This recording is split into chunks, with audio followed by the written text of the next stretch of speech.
council in particular, because so many things are brought forward, so many things are talked about.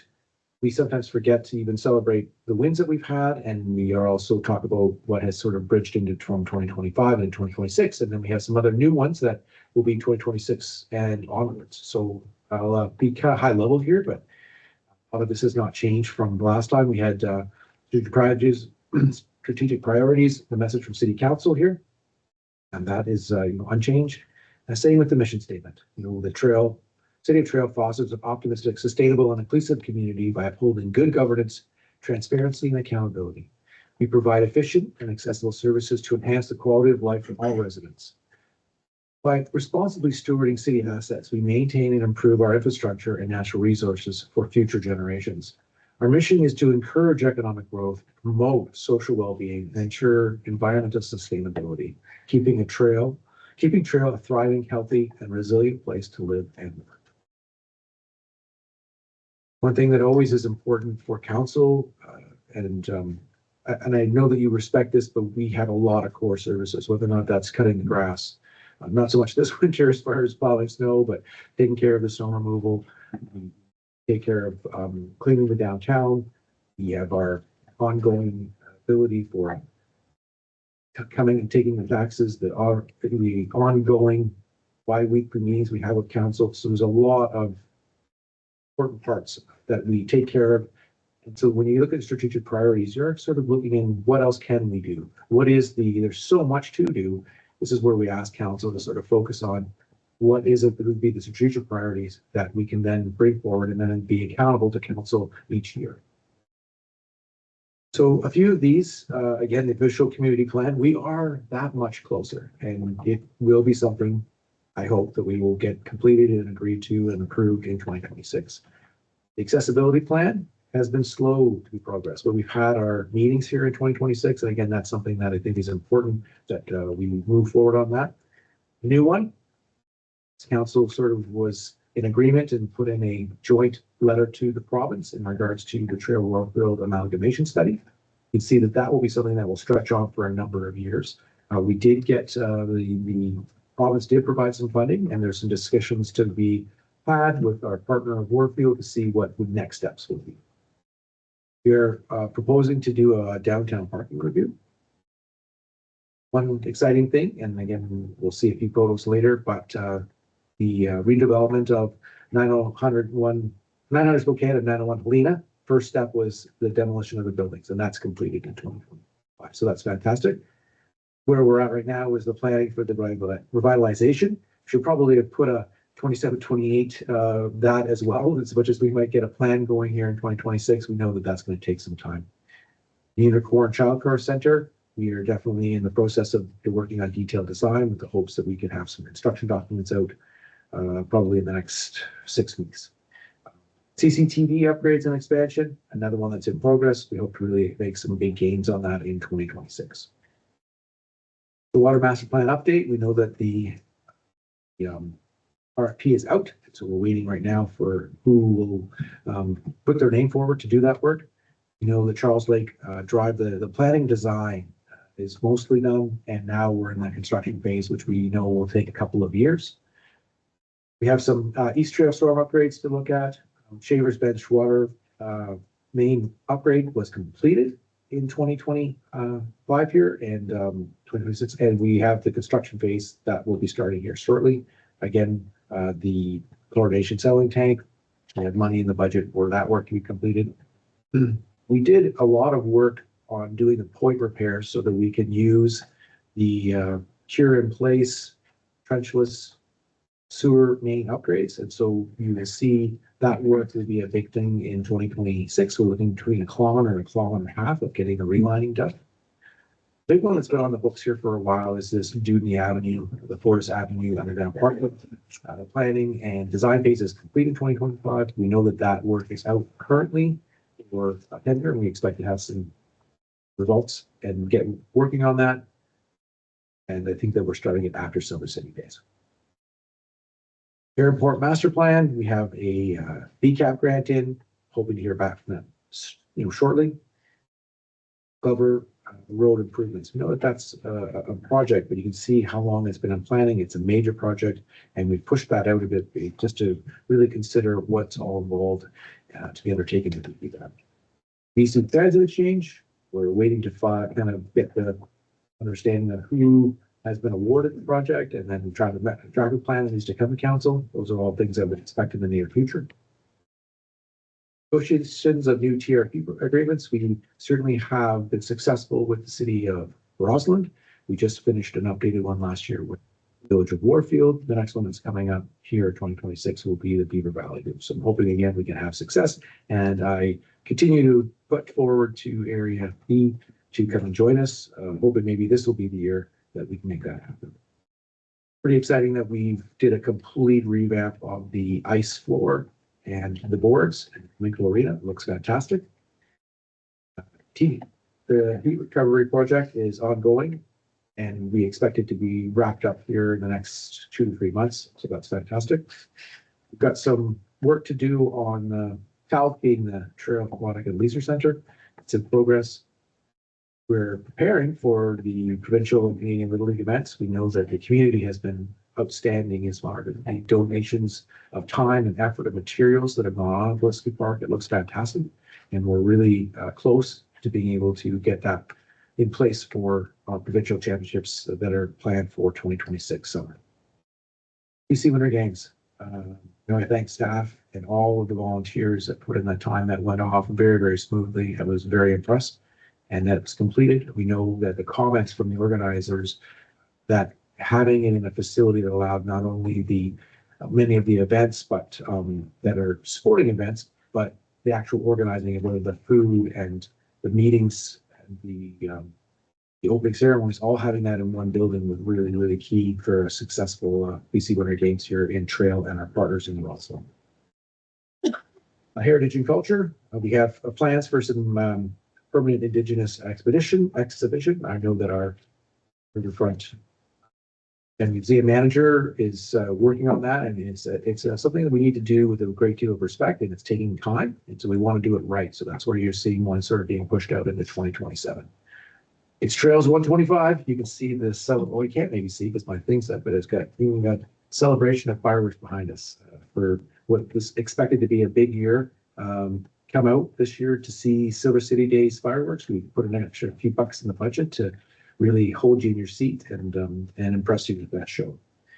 We've got some sports hall memories renovations. We did some work in 2025, hopefully to complete some of that in 2026.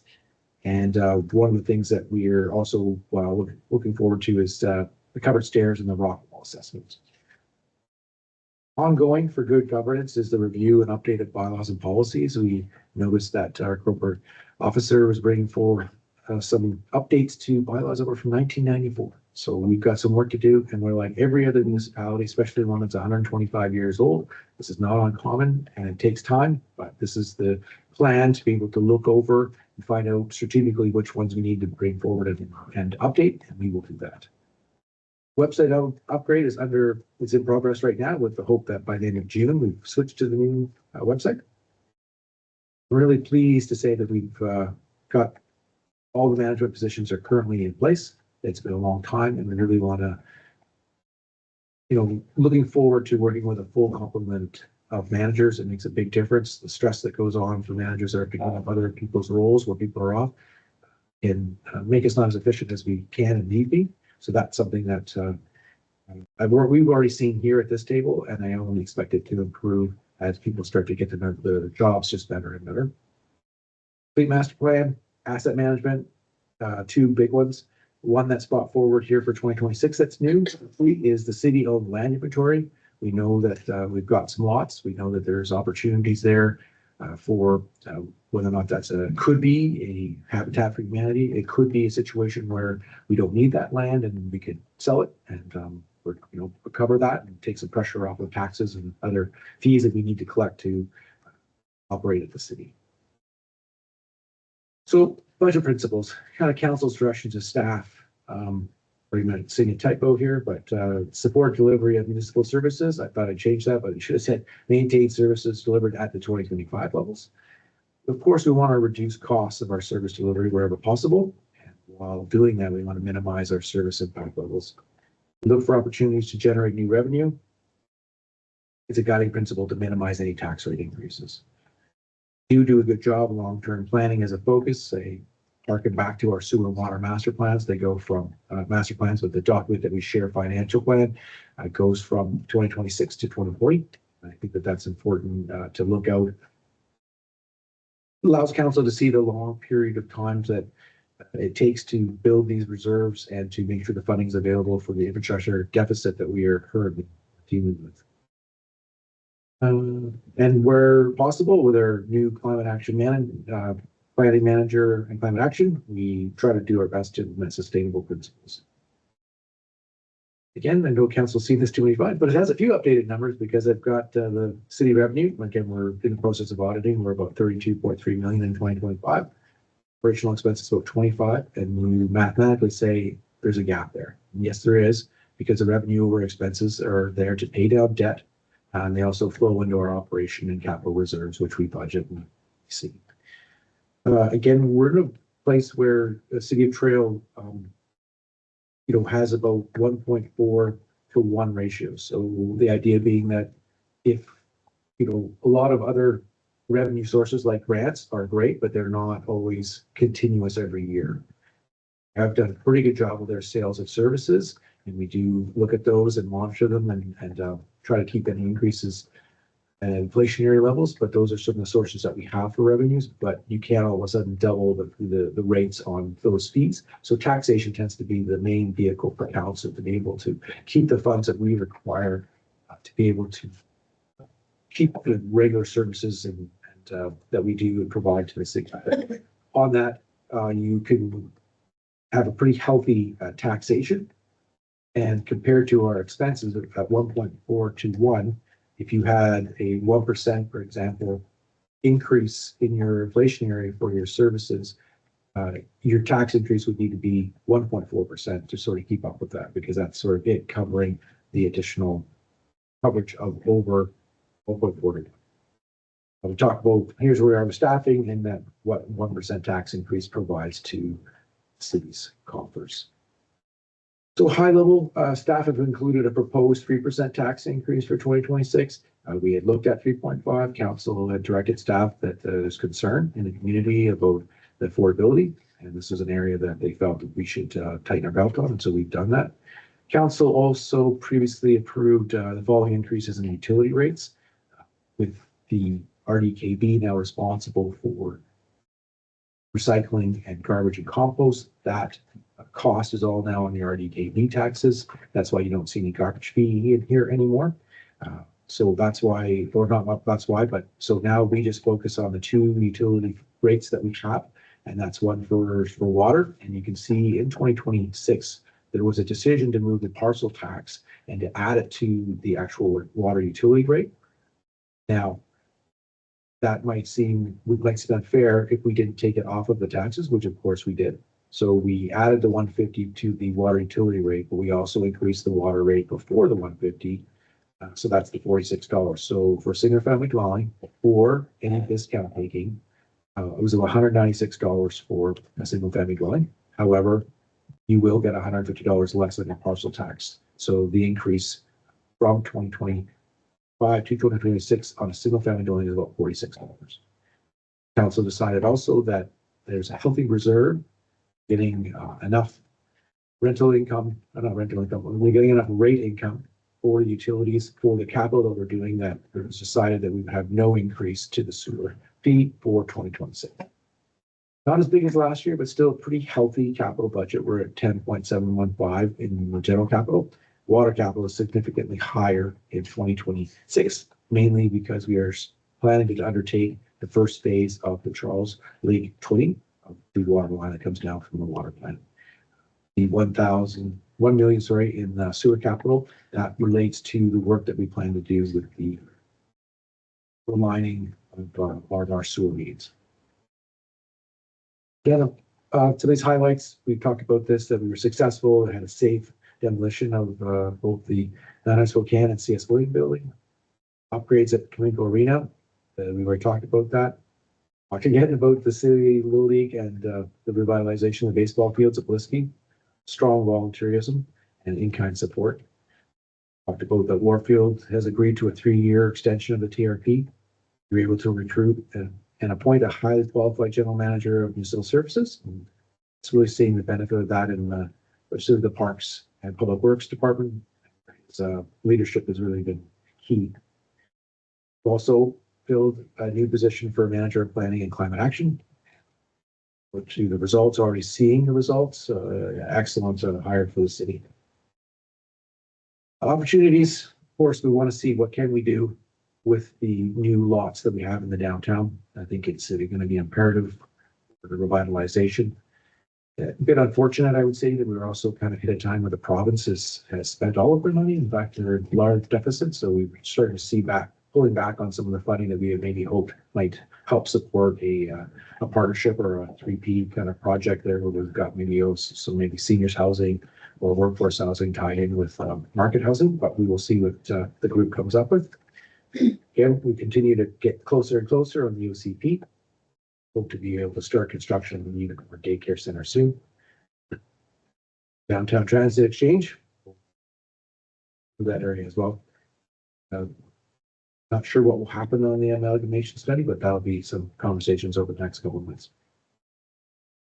Some of the challenges that we have, again, we discussed at this point in time, and need more information for council as far as what kind of tax policy strategy do we need to gradually reduce the city's reliance on a single major industrial taxpayer.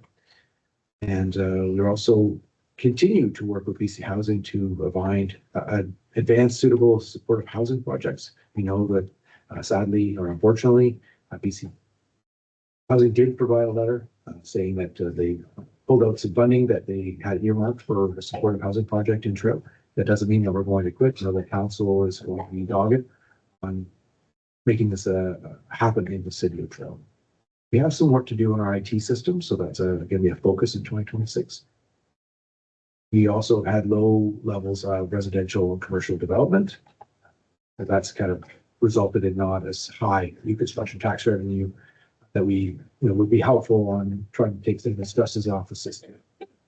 Again, we don't know what's happening south of the border and how that may affect us. Put this in, get ahead and updated, but obviously the war in Iran is also another factor where we see oil prices going as high as they are. We don't actually know what the consequences of that will be on our economy over the next year and onwards. So part of the general fund results, and forgive me, council, I know that you have seen this, so this isn't necessarily so much for you, but the public is out there watching. But we had sort of a surprise with much higher building permit activity in 2025 than expected and budgeted. So we ended up about $320,000 in additional revenue. We also continue to see RCMP understaffed.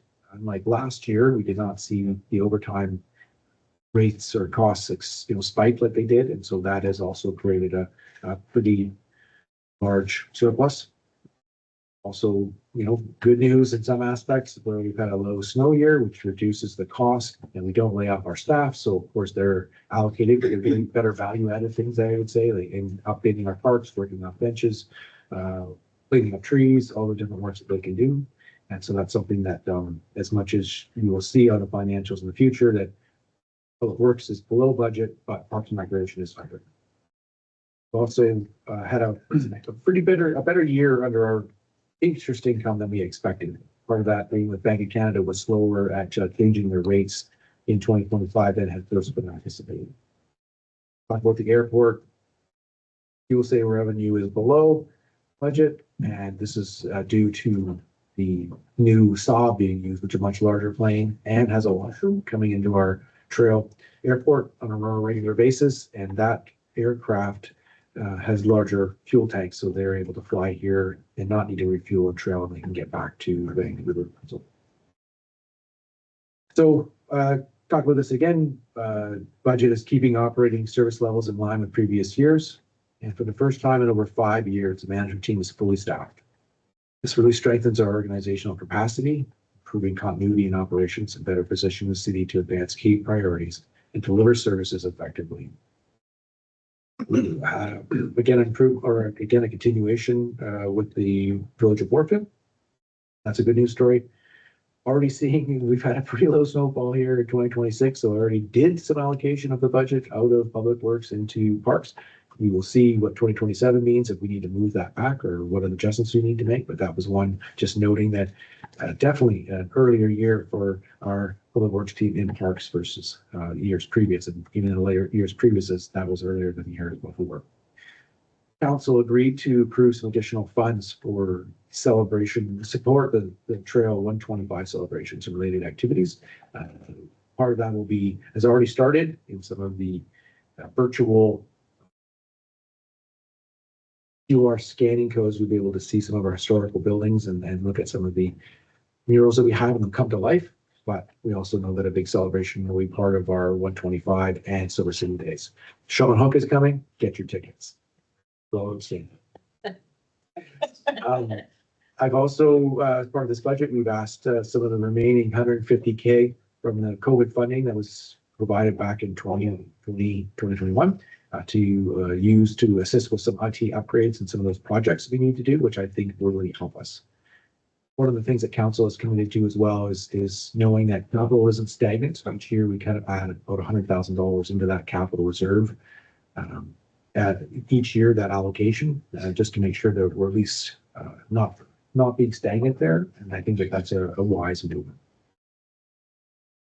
Looked at, some comparators here on property tax increases. I mentioned to council before that I don't ever recall rates as high as we have seen over the last number of years. A big part of that will be the effect of not only inflationary costs in 2023, and especially in 24, 25, and 26, some of the much higher than previous years collective agreements that we've had with our unionized staff.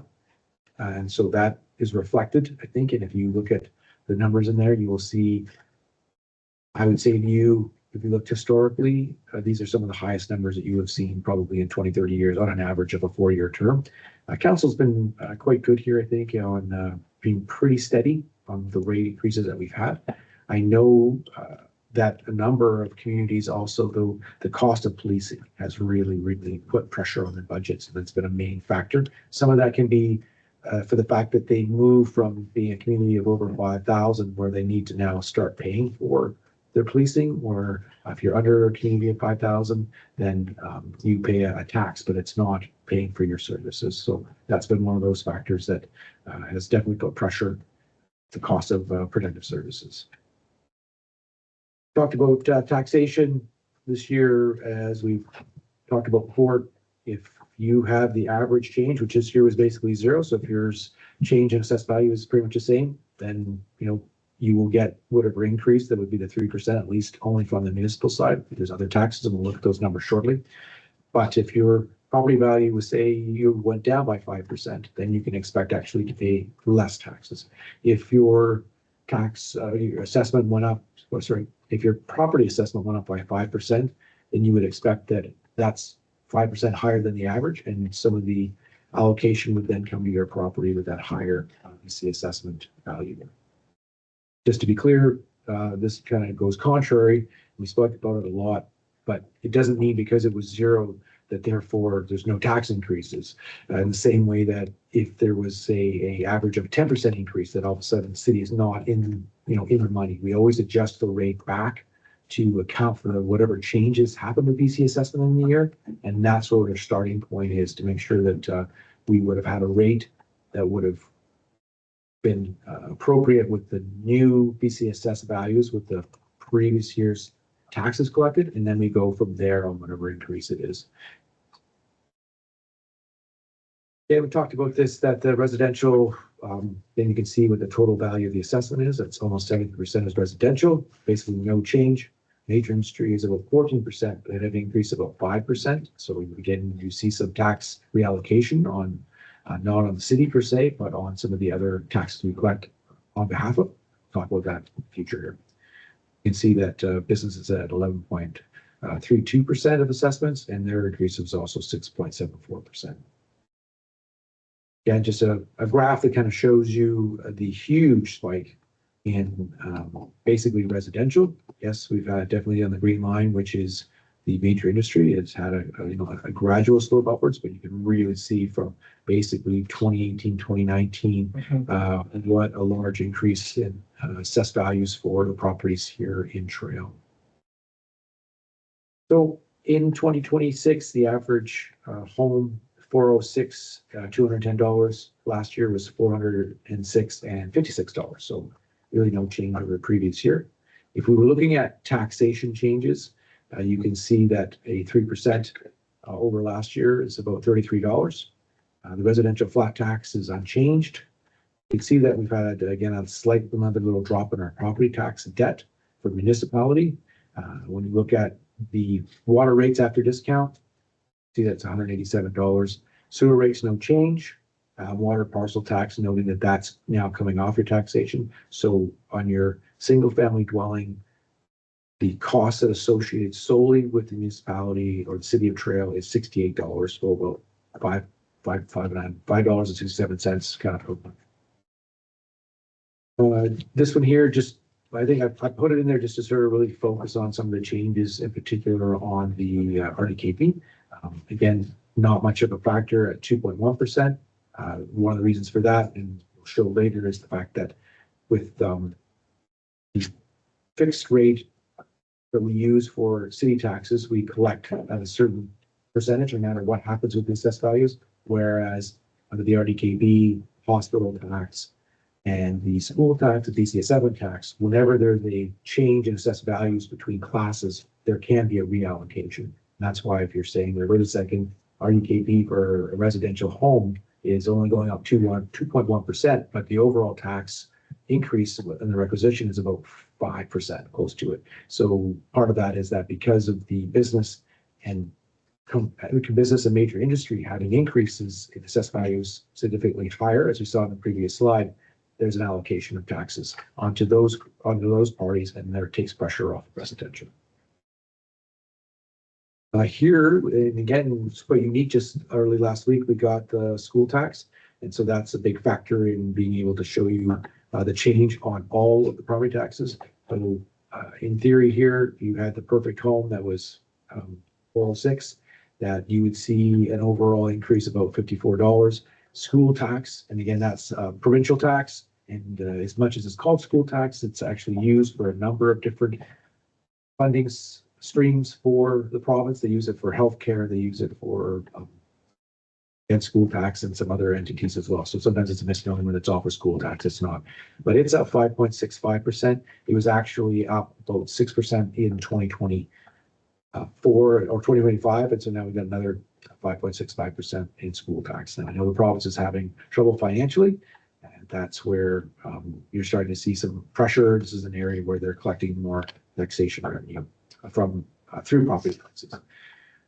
The CUNY Boundary Hospital, as much as it had a 2% increase, you can see that really there's no effect, no change on the average home. And again, that goes back to, yes, there was a 2% increase, but most of it got picked up by major industry and business. So overall, this is just on your taxation bill. It doesn't have to do with your utilities. You can see that it's about a $54 increase, or about 2.14% overall on the average single dwelling in Trail.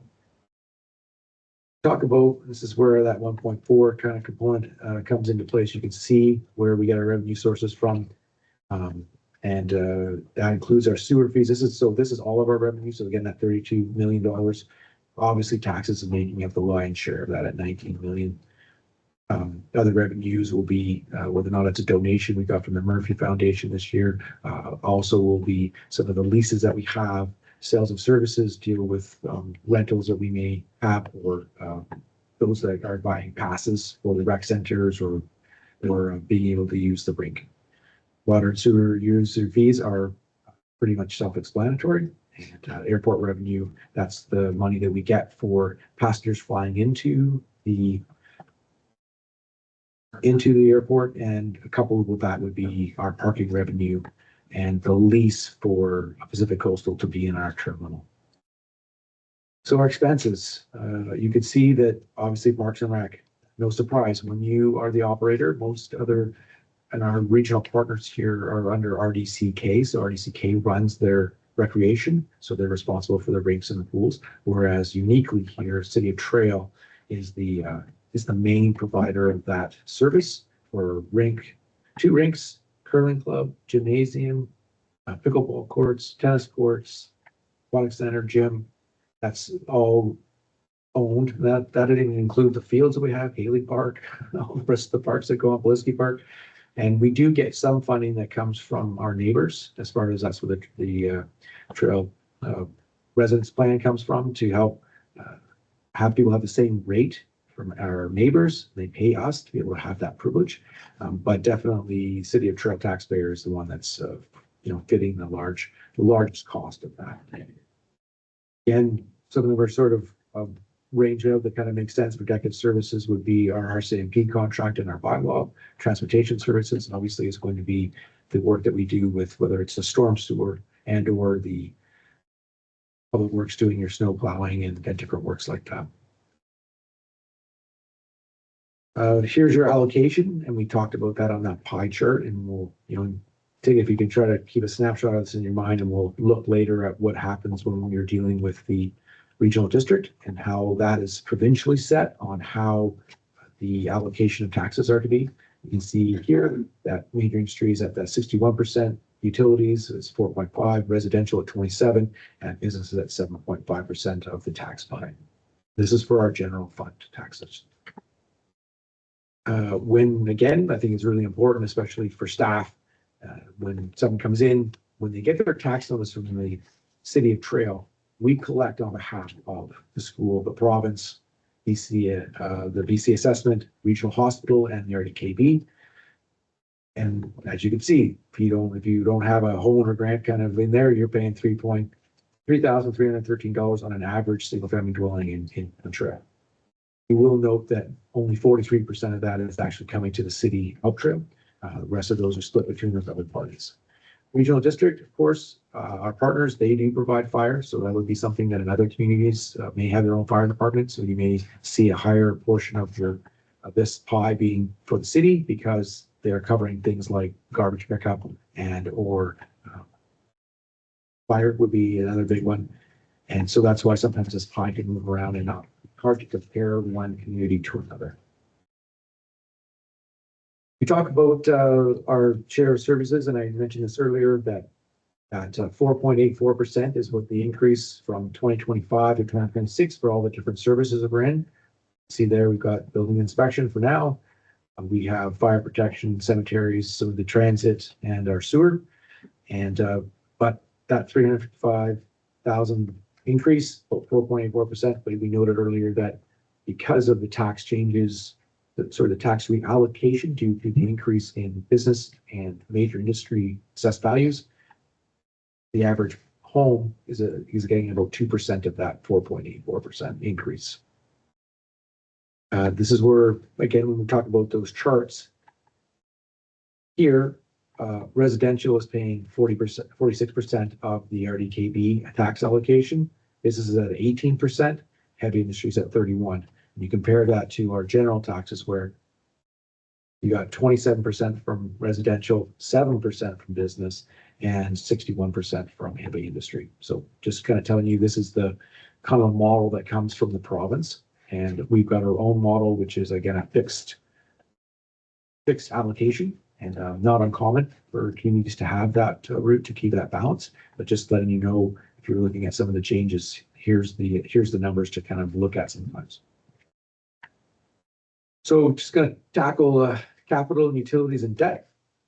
Overall capital plan, we've got some intersection improvements at Second and Gopal, pretty big storm and water and sewer project, synergy at Dewdney Avenue. Planning to see a new hook dump truck here in the next month or so. And we've got three other pickup trucks coming. Plan is to purchase a new Zamboni. One of the two is ancient, historical, and so we need to replace that.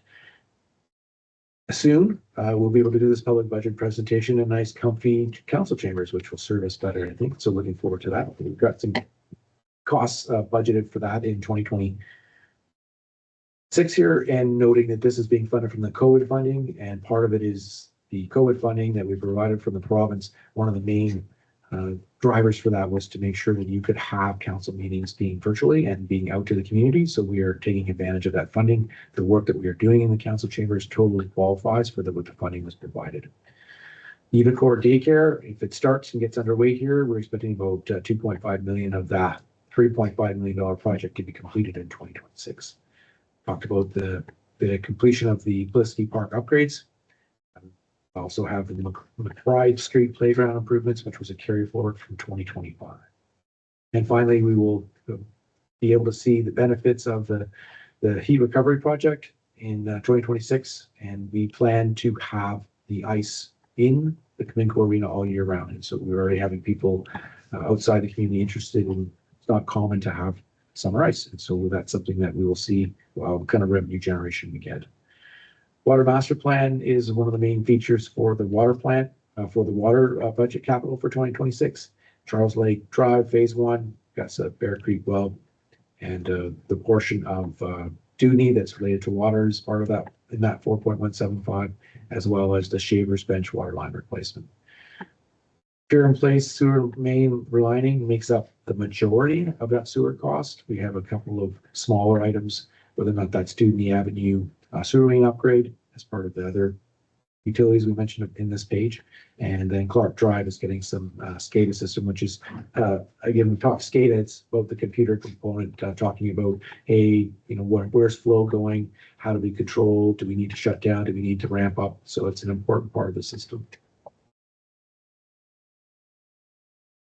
So again, it's pretty, you know, hard to believe what we got accomplished in 2025. And I look at the size of that particular floor, and now we've got proper boards with proper corners in it, the NHL size. So again, it was in place for winter here, and you can see people using the new facility in a public skate. Hard to believe I walk by that almost every day now, and I think that blue and white building is now no longer there is really something I look forward to seeing what council decides on what to put in this location. And it's really going to be an important part of the future of trail. Again, Polina, same thing, eyesore for years, and now it's ready for its next step. Felicity Park.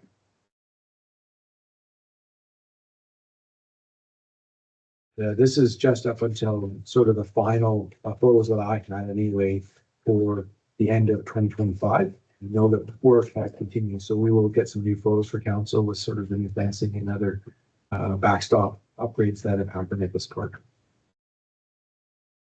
We purchased a couple of F1 Lightnings, and that new snowblower looks exactly the same because we never had to use it.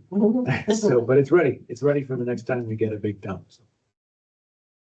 We were able to purchase the aerial lift and a couple of some of the mowers. These are just some of the samples and the photos of some of the equipment that we purchased. You know that the users of our parks have been very impressed with the new cutting and how that looks not only visually, but just even how it helps with the aeration and the quality of the grass.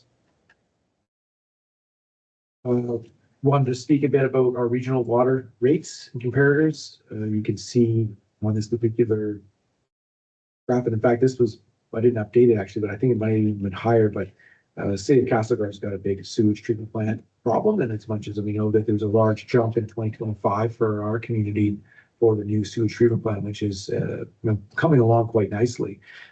They're going to have a huge increase to deal with their sewage treatment problem. City of Nelson, same thing. They've been putting money away each year for their sewer. And but there's also, my theory is their improvement's going to have to be an $80–100 million upgrade to their sewage treatment plant. In fact, they also basically there's a sewage pipe that goes from where, if anyone's been to down into Nelson, where the end of the airport is, that goes from there. It's a pump station that pumps a huge pipe that goes from there under the water out to the sewage treatment plant. And they're trying to upgrade that as well. And I think it's at 12 million. Plus, I'm probably betting it's going to be $100 million for their upgrade to the sewage treatment plant. I think they've got about 14 or 15 in their reserve, but coming up with the cost differential on that. And yes, of course, they're hoping for grants, but still, much like we did there, KB was able to successful in that.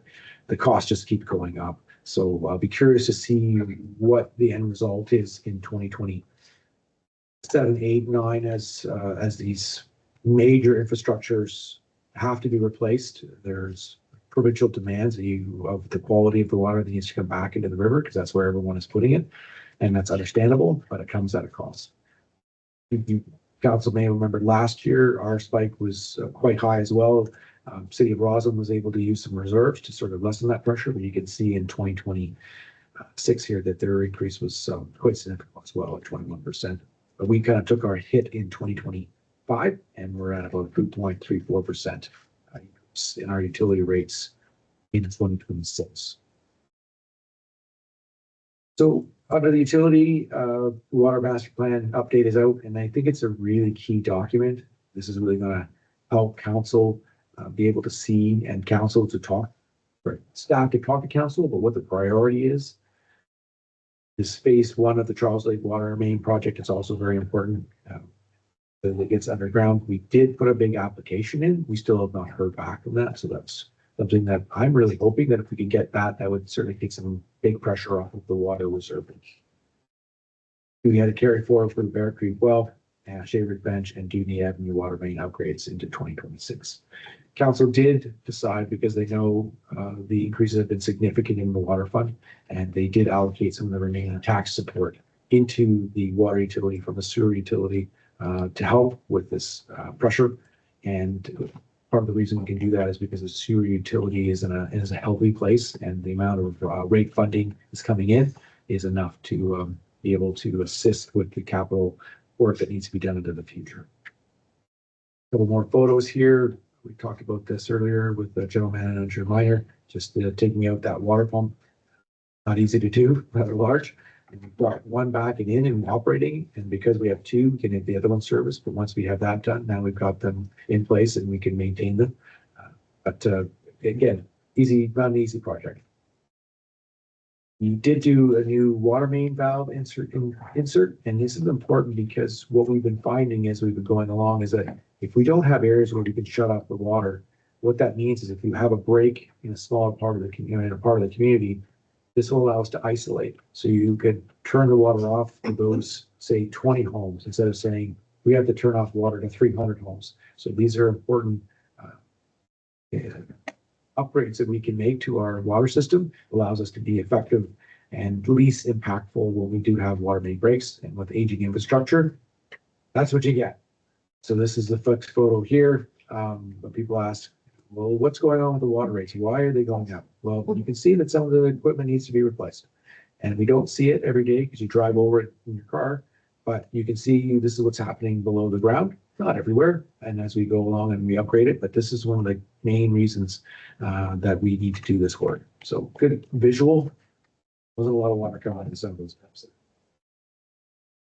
Sewer utility, we did a lot of focus in 2025 on doing the spot repairs, which will allow us to really do some big improvements, like again, kilometers, kilometer and a half of relining in 2026.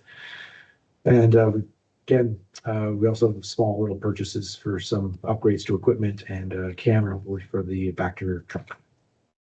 And we can spoke earlier, just the fact that the sewer reserve is quite healthy, and that the council was willing to reallocate some of the funding, tax funding that was going to the sewer utility into water. Key piece there is that as of today, there's no debt in the sewer fund. So again, it's one that's been maintained very well, and the funding is going into there. Actually, I should mention too, well, I guess I do mention maybe here, well, just more utility projects, things that people may not understand what's below the ground. You can see how different pipes are down 10, 15 feet. So just some more photos of the work that we got done in 2025. And there you go. There's the paving, and you wouldn't know what's under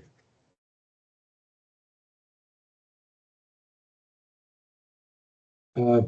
This is on debt servicing, major capital projects. It is a decision that needs to be made. If you've got upgrades that are going to last for 50 years, it's not a bad thing to borrow money. and be able to have that cost spread out over a number of years. And so that cost is formed by, the current residents and businesses, but also those that will come into the future. We have seen some interesting changes as much as interest rates, we would think maybe coming down. Borrowing rates have not actually improved as much. I say, hey, interest rates are down. It's like, well, actually, to borrow money, it actually hasn't changed as much. And part of that is the risk that's involved in the market right now. So right now, we're not in a place that we need to borrow, but it is certainly a decision that can make sense. We have about almost 11 billion in the city's long term. Some of the big ones that are still outstanding are the Skywalk Bridge. That was an $18 million project. We have the Riverfront Center, we another one that's kind of ongoing. Again, the decision of if we're going to have something that's going to serve Roslyn, Warfield, and Trail as far as a transmission line for a sewer over a walking bridge, spreads that over time. So it's going to take a while to get those down. But those are the big components of what debt is in the operating fund. The water fund only has 397,000 left in it, and so it will be paid off in 2028. Again, that might be another place that we have done a good job about increasing the rates, but there will be discussion at some point in time there. If the water master plan says we need to do this kind of upgrade, it might be a decision that needs to say, hey, well, if it's going to upgrade the water plant or something like that, it's going to take, it's going to last 50 years. That's a place where I will suggest the council will look at borrowing to kind of spread that cost out. And again, I just already repeated myself, but the sewer fund was paid off its long-term debt in 2025.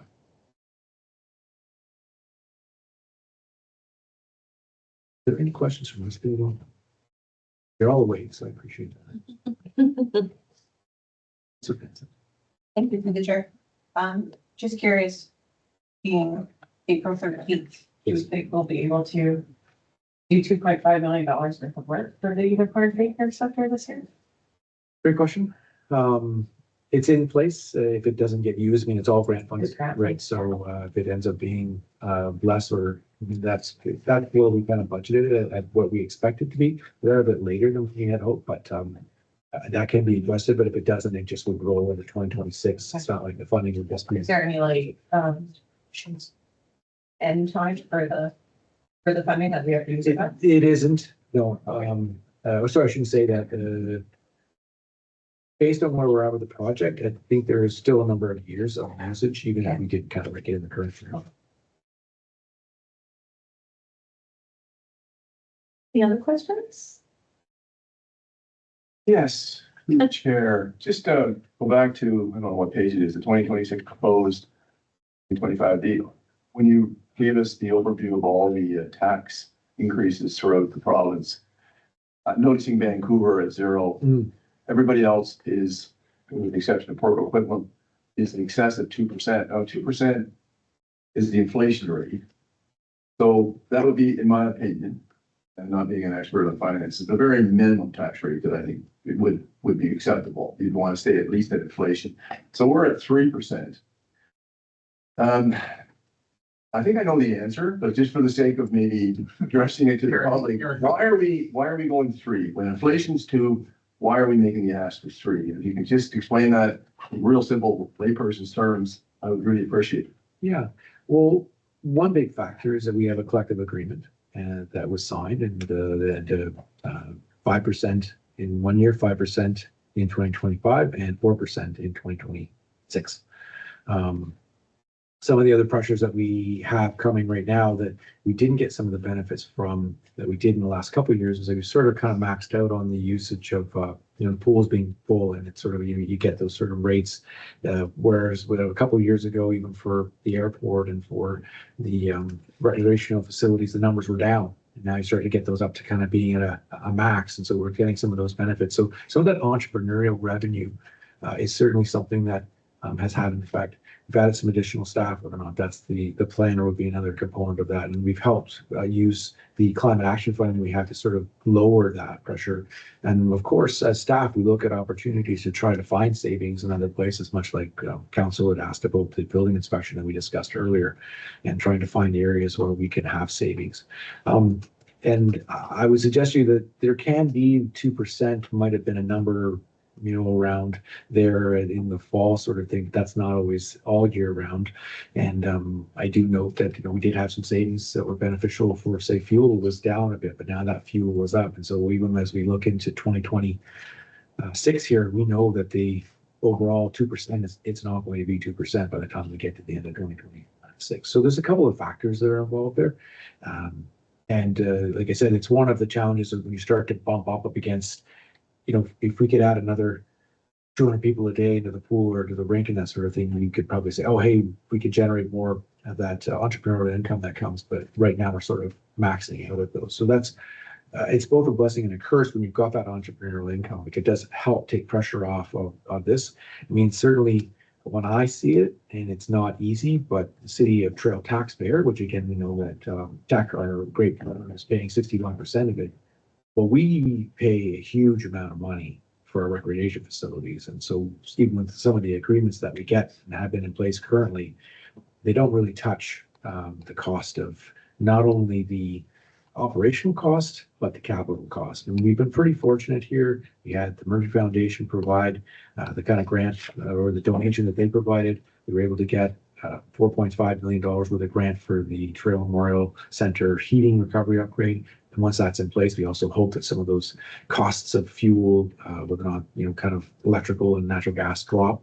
But those are huge amounts of money. And if we had to actually get our taxpayers to pay for that, we would be in a lot higher pressure than what we are currently asking for.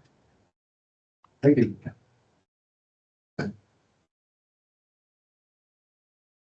Comment, but Yes. so just on the Vancouver 0% Chinese zero, I mean, right now they're also cutting all their grant made applications, their library spending, several core services in the city. So it'll be interesting to see what the next council is faced with. Exactly. Yeah, thank you. It's a bit. It is, and it could be a selling point for a council to come in, but it sort of ends up in the same way of why are we having such large increases in the water fund.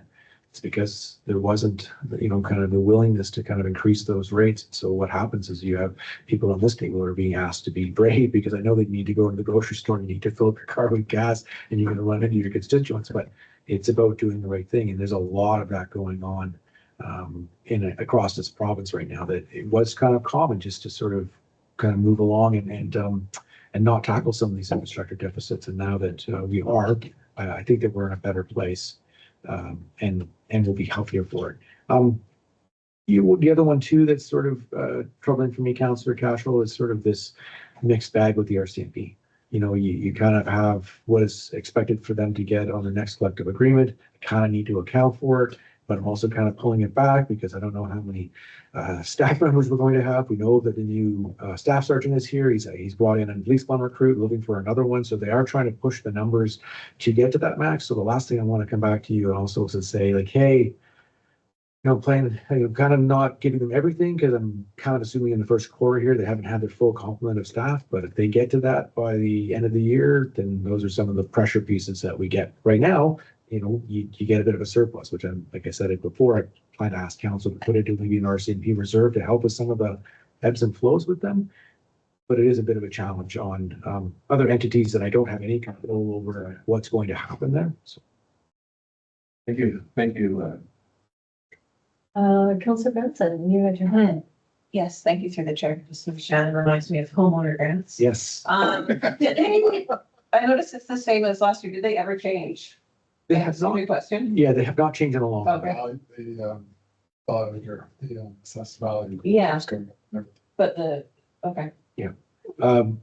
And again, there's some of those questions. We talk about this and we will in a few months. Hey, here we got the Sophie report and $75,000 was a lot of money like 25 years ago sort of thing. Now you're like, Yeah. that's who's not on the list sort Yeah. of thing, right? So some of those things that have been kind of slow to change. And I also can imagine right now with them being at a $13.1 billion deficit at 11 and 9, that things like giving money back on a homeowner grant is. Yeah, I'm curious too.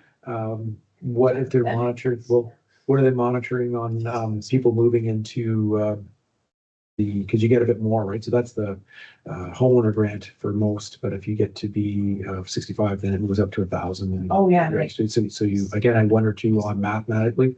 So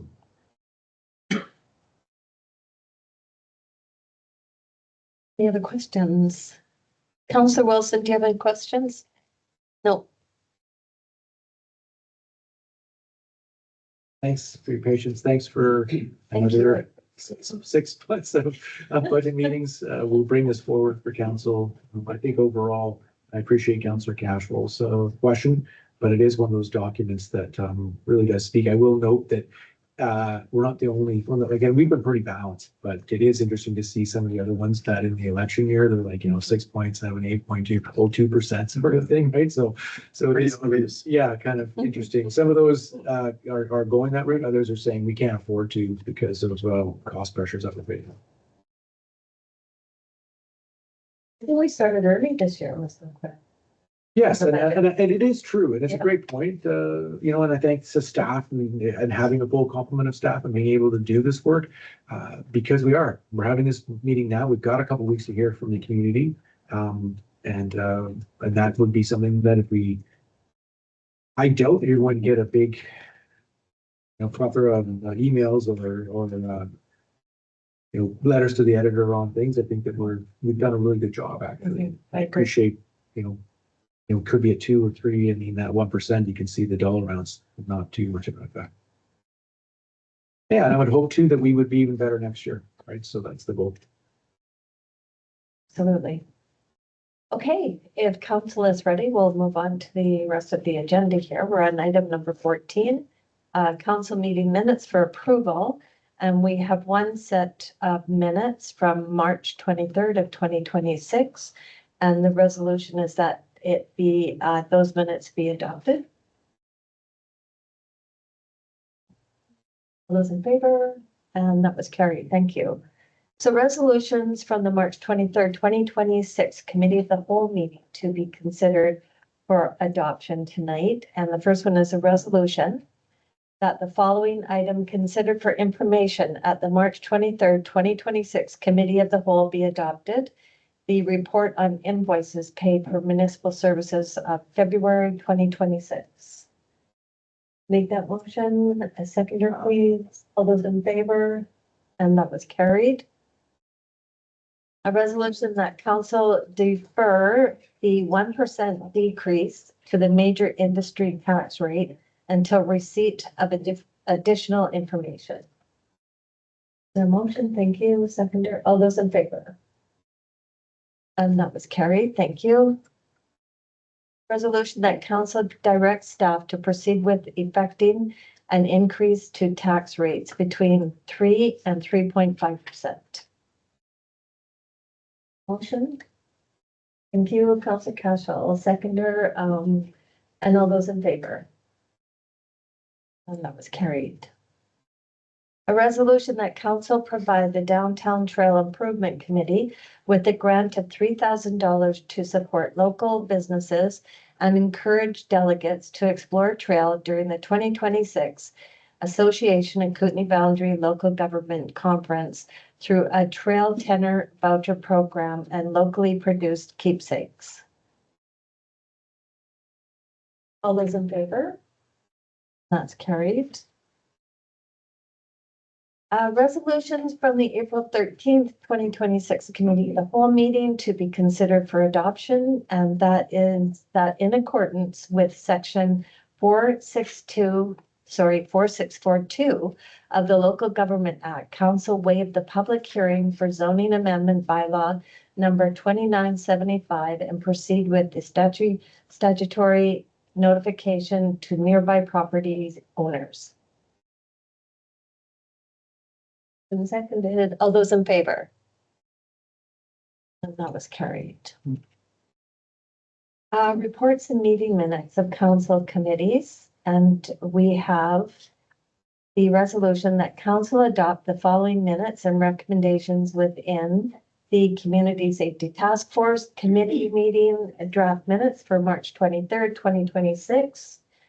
The Major Downtown Development Advisory Committee meeting draft minutes of March 26, 2026. Does anyone want to speak on those minutes? Okay, Any questions, or just any questions? Okay. No. All those in favor of the resolution? Thank you, that was carried.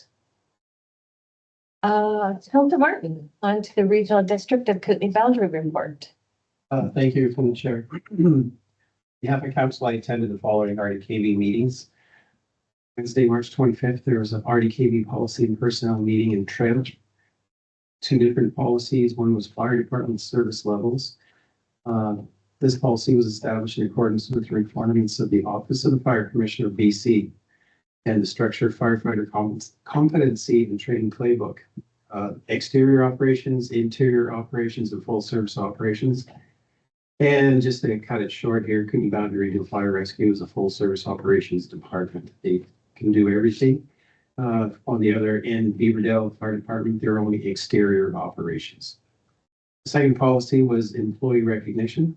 This policy was established to recognize service to the RDKB by its employees. 10 years, 20 years, 30 years, and after 30 years. The policy will be forwarded to the board of directors for any comments, same with the policy for the fire service operations. On Wednesday, March 25th, RDKB board meeting in Trip. The board recommended issuance of a cannabis retail store license for Mountain Dogs located at 475350 Big White Road in Big White. It's the first cannabis store at the resort. The board will be sending a resolution to both the UBCM and AKBLG to reduce the significant downloading of responsibilities and services from senior levels of government. The RDKB strongly objects to and will not support any further downloading of responsibilities, services, or costs from provincial and federal governments without full, stable, and sustainable funding. The board adopted the 2026 to 2030 financial plan. KB electoral area directors approved 15 grants and aid totaling $60,000. Wednesday, March 25th, there's a West Kootenai Boundary Regional Hospital District meeting in Castlegar. Dr. Carly Sylvester and Dr. Stephen Sylvester provided the committee with a presentation asking for funding to support a medical feasibility study for a Tier 2 rural health hub at Big White Ski Resort. There are now 1,000 permanent residents at the resort with an additional 20,000 visitors during the peak ski season. Presentation was received by the committee. Lana Best, Executive Director, Clinical Operations, and Matt Wilkie, Corporate Director, Business Operations for Kootenai Boundary, provided the committee a report on the mental health and substance use services in Nelson. The committee was presented 3 different budget scenarios, 0%, 2%, and 5% increases for the upcoming fiscal year, with the committee agreeing on 2% tax requisition increase. That's it for my report. If you have any questions, feel free to ask. Go ahead. Thank you. Go ahead, Councillor. Through the chair. Mental health and substance use in services in Nelson? Yeah, they have that new facility. Nelson, it's a brand new facility. Okay. And I think part of the presentation was at Christmas time, just after Christmas. That's a brand new building. A major water line burst in it, so they had to shut it down and kind of move all the services out. And there's an actual long-term care facility in that portion too, so they had to deal with that as well. I guess if that That would was their be, presentation. that would be RDCK though, right? So are they hoping to do something similar with them? KB, is it Nelson RDCK? Yes, well, yeah, the West Kootenai Boundary Okay, Hospital Board. So I'm not sure if they're going further than that. okay. That's a brand new build. Just Council President, the two come together under the West Kootenai Boundary Okay. Hospital, so you've got both RDCK and RDKB kind of come together Okay. as a group, and Okay. that's where they fund the resource. And is the tax rate based from that group? Like I saw Yes. that yes. it was posted in the newspaper. Was that the ours as well? Well, we will be part of that, so they sort of portion out based on assessed value, Okay. what portion of the budget that they're collecting on. Okay, thank you. I just understood. Yeah, it is a bit of a unique one. It's me, it's not you. Any other questions for Councillor Martin? Okay, thank you, Councillor Martin, for your report. And we'll move on to the Columbia Basin Trust Ready Grant recommendations. And you will see that we still have a little bit of money left over. Yeah, and I'm gonna bring up the spreadsheet. And again, I have to admit, when I was doing this, I was a bit surprised that once I did sort of all the different people allocating, that we would actually be so close to what the number is. I expected us to be, like we have in the past, like where maybe you're trying to take away, $4,000 or $5,000, but we're right at that place where it adds back some.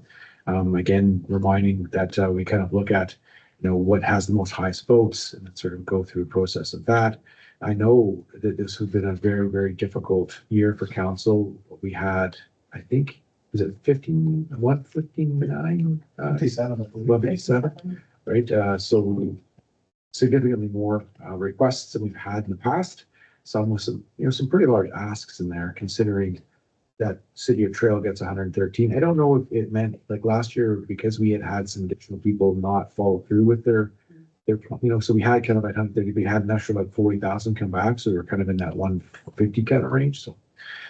So from here, first thing we could look at is, okay, is there someone else that's received 7 votes or 6 votes that you would want to do an increase to first? Do you want to look at an area where, some of those that are at 4 votes, that means that 3 of you did not give them kind of any money? So is there an area there where you're like, well, if only 4 of us voted for this, would I be better served supporting something that had a vote of 7 or 6? Maybe you just want to say, let's take the amount that's left over and divvy it up evenly kind of thing. I know it can be very tricky, and I'm not trying to make it difficult with council. This, overall, I thought when you look at some of the numbers and the asks, I thought you did quite well as far as where people allocated the funds with so many asks. Oh, sorry, go ahead, Councilor Butler. This is more just like comment and just to open the discussion. Are we allowed to do that now, or do we have to get this on the? Think so? Yeah. So I guess my thoughts on this are, Ready originally stood for resident directed, not council directed. And for many years, I've been hearing from representatives of the Columbia Basin Trust that they don't like how this process is working in many of the municipalities, especially Trail. And then I start to look at these numbers and how diluted we're getting. And, you have places that are asking, or I'll just use an example, 9,000. We're ending up giving them $245. To my mind, this goes into administrative nightmare. This goes into, is this project then even going to get off the ground and done? Are we helping or hindering by giving this sort of diluted amount to these organizations? And just wondering, I guess I know I'm drifting from this $202,000, which is whatever it is, $720. But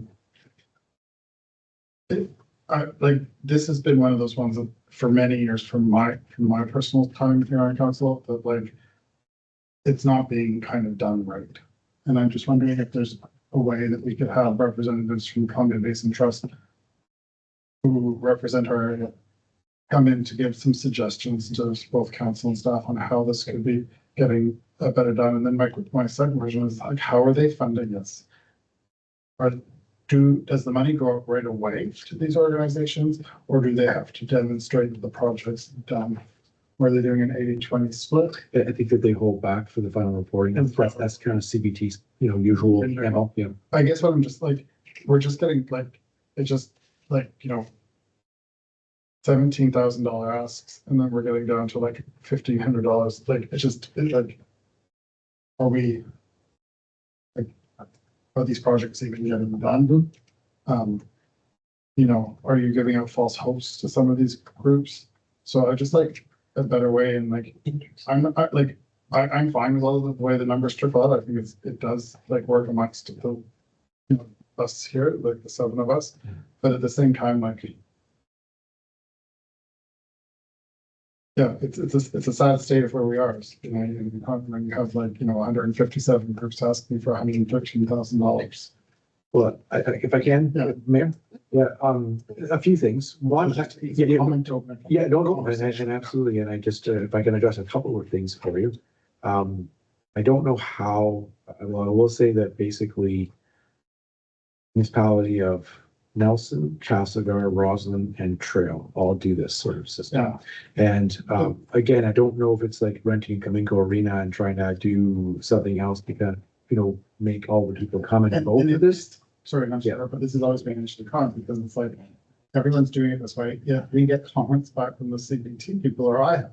Yeah. But they don't like it, but that's the way municipalities are doing it. Hmm. You know, so it's like, what would they like to see us do is really my question. That's why I'm saying, could we invite? Oh, absolutely. Yeah. And again, I would say that in my conversations with them, they have never mentioned it to me ever. There's anything. So, yeah, no, I'm hearing you, but I'm happy to take back and sort of follow up. We know that Jill joined us, at the meeting and, she didn't have any concerns. I asked her if she was actually going to come and join us today and she said that's not kind of where her role kind of goes. Fair statements. And I agree with you. They also sometimes question, if someone looks at how much money we have available, why are you asking for 50% of it? Yeah. Right? I mean, those are sorts of things as well. If you, and maybe they don't see how many people are asking, or maybe it's also or quite potentially here. A lot of funding has dried up, whether it's provincially, federally.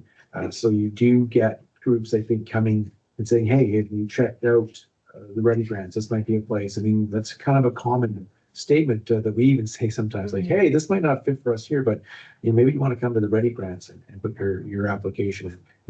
We see that it has changed a bit, I guess I would say, where a lot of the groups, whether or not it's like the gymnastics club or the B people, when we're talking for $695, $1,000, they're not asking for 18 or 20,000, right? So that's where it makes it difficult. But that's sort of, I thought, you know, was where CBT kind of wanted it to go, was for some of these groups to be able to provide some funding. And I do get you that it makes it difficult when someone comes along and says, I'm looking for 17 grand, and people go like, I don't even think that that's part of it. Then, you know, someone else says, I kind of like it. And so that's where, as you know, and I know that you appreciated that it has helped us kind of get to a place, but you're right. I didn't hear from anyone that reported to us, and for those that didn't even show up. If I don't get all 24,000, like, are we moving forward or not? And maybe that's something that needs to be on, you know, the part of the application. I certainly heard from the one lady, you were there as well, that that commented, hey, you know, if we don't get it all, we're happy with whatever we get. And so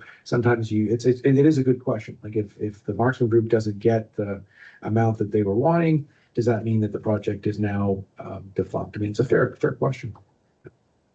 And again, of course, we saw some of that too with the groups that asked for money and then they didn't actually end up being able to kind of move forward with it, right? And then we got it back. So that's not ideal, but at the time, you know, it seemed like council wanted to support our group, and then Yeah. they couldn't do it. So it's a fair question.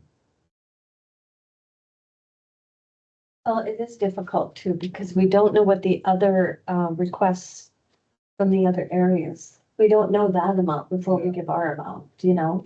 And I think that's kind of important, because you don't want to give to them when there's organizations that are really struggling and could use more than $100 or $500. You know what I mean? Like, it's a very interesting process. And it is quite interesting to me as well that, and maybe that's that ease of if someone's looking for, you know, $1,500 or $2,000 or less. A lot of those are a lot closer when you look at where we're allocating it. You're a lot closer to that group than for the person that came out and said, I want $10,000 or $15,000, which again is almost 10% of the entire ask. So you can understand where, if council's trying to decide all of these good groups that came and presented to us, or if you read through all of the good work that they're doing, it's really hard. 2,000 Always do. It's just a point of order. Should we put this on the floor? Mhm. We've been discussing it. So we I thought- haven't done the rest of the motion yet. We can talk about it. You just, I think, yeah, I Oh, I guess, see. Yeah, we still- Council Benson just got a point of order. If we're gonna start looking at allocations, she wants to see it on the table. Okay, so that, the motion is that the chief administrative officer be authorized to submit the allocation summary for the City of Trail Columbia Basin Trust Resident Directed Grant Program to the Regional District of Kootenai Boundary for final approval. Just need to move on a second. All those in favor? So now what? We've still got I the think money. we just moved and seconded it. It's on the Yeah. table. It's on the Now we table, can- so we'll discuss Here we reallocation. go. Yeah. Thank you. We're So- certainly curious on kind of what I discussed there, what your thoughts are. Yeah. So where I came at this was on my little, sorry, through the chair, my little decision matrix was kind of just like, I kind of looked at the ones that were. There's some that we've seen come before us for grant money. There's a bit more popular. I really focus on the groups of unicorns that kind of just, keep their head down and you see them once a year at the Ready Grant, but we see in the community where the work happens. I'm really disappointed to hear what Councillor Butler said about the CBP says we're doing this. They don't like how we're doing this, and I would expect them to come to us to like tell us what they would like to Yeah. us to do different. I don't think that's really fair when the system seems really flawed to begin with. So anyway, that just kind of put a damper on. But I used to love this part. I'm, for the chair, I've never liked it. Something that I just do not one bit. It's very But do you have recommendations, Councillor Benson, on where you'd like to see the money go? No, Okay. Just to clarify, right? That's why I've asked if they could come, because I have heard from our reps prior to this council and previous ones. They did not like, quote unquote, the horse race betting kind of style of Mhm. getting to the zero mark, all this kind of stuff. So I'd like to know too, what they Mhm. would like to see done better. And Councilor Butler, we will ask them. Yeah. I'll reach out. I actually think, I think we do this well here with what tools we have. Okay. Nice to know if there's a better way to do it.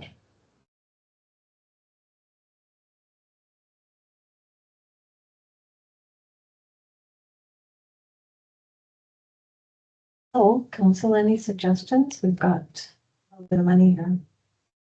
And again, just to be clear, you have a little bit of money, but also I'm just saying, if you looked at some of those like that were down in the four votes, if you say like, hey, 6 of us voted for this, we could reallocate that. Now, again, it's difficult because you've sort of gone through the effort of doing this and overall it's pretty balanced, but that would be the only place for me. If you're down in the 4 votes would be a place you might look at. Because you got 5 and up, like you definitely got a strong majority of people, council wanting to provide. Mr. Benson, go ahead. can I recommend that we take the items that received 4 votes and reallocate them to top up as much as we can to those that received 7 votes to get them as close to what their ask was as possible? Just so that it's more of a dent in there if all 7 of us put allocated money to like these obviously showed I guess value for that group. So if we could reallocate some of the ones that didn't have 3 people's votes into the ones that have more. Just to give it a bit, like there's some that already have like the total ask, like Special Olympics, the soccer. But like, let's up like the Horse Association, the school aid. It's mine. So you're saying, just to give the chair clarification, the ones that have 4 votes. Yeah.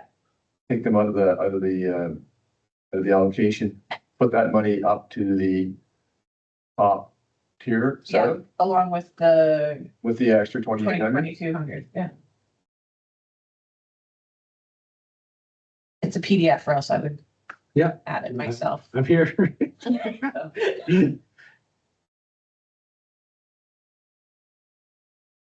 So that, the total that went for the group, which again, is interesting, is, 9,322. plus the.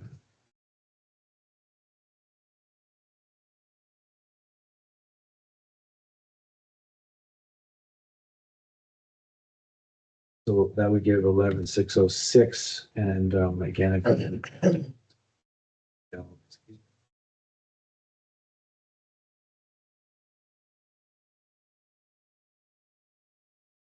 The difference between, 15. Exposed. Yeah, you'd be pretty close there if you're gonna give.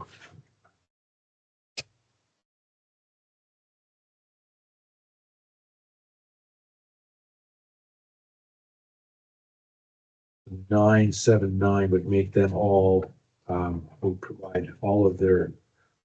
That group that you voted 7 on would all be fully subscribed sort of thing, and then you'd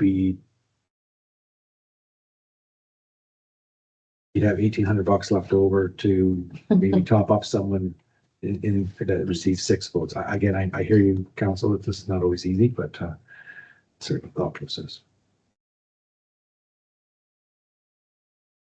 That's just one suggestion, council, so. No, I think it's fair. I mean, this is not an easy thing to do. But I think Councilor Benson made a fair suggestion, and I'll support it. Wilson, thank you. And I love that idea. A lot of those did get fully subscribed. Some of them, I think, with our top 7 votes, do have other abilities of getting some of that funding from other donors traditionally, that they get other donations from, specific ones that are on there. Potentially the $2,200 or $2,284, could that be, divided amongst whatever that amount is over, the as opposed to removing the 4, can we just split that 22, evenly between them all? That was my Like thought. each one add, another little bit onto, whatever, or the top, or the top.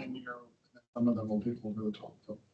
No, I'm just saying the ones that haven't got their full capacity, top up, above those, not take the 4s out, completely, but still that 2287, split it between, them all. And I did my math wrong anyway. Yes. If there's somebody else. Yes. It was, only have my screen partially, yeah.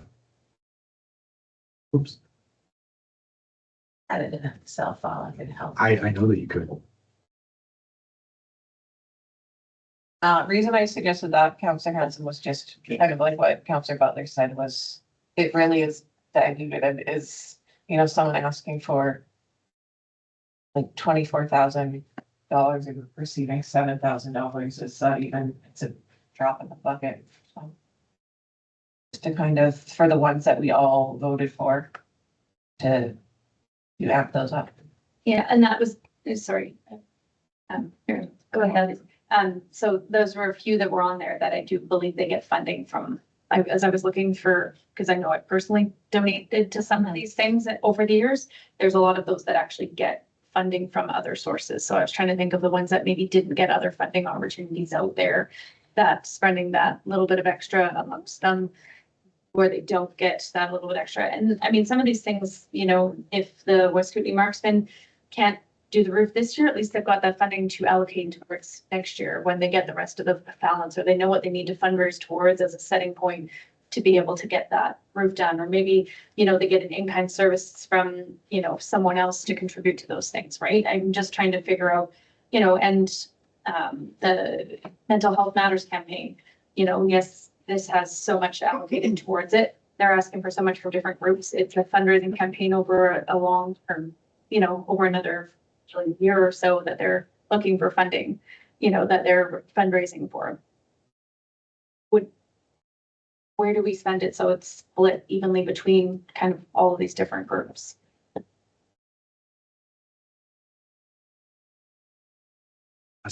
Math's not my strong suit, so that is off. So it should have, the gap on all the votes that had 7 is 23,290, and so we would have 11,606. So you would You could top them up, but you would still be short 11,684 for. Sorry about that.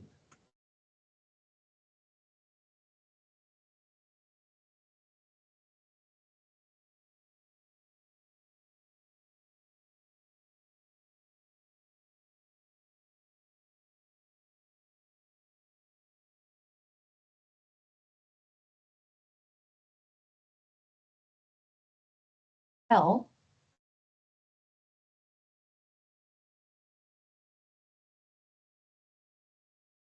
Go ahead. Thank you, through the chair.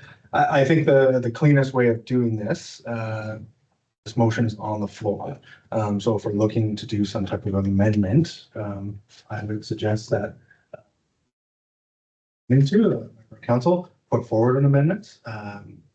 You know, that I can try and work into this motion, and then we would then vote on the amendment before moving back to the main motion. So you can put something forward. It would go to the group again, if moved and seconded, and then voted on. And if approved, then you would vote on that motion as amended, or that motion would.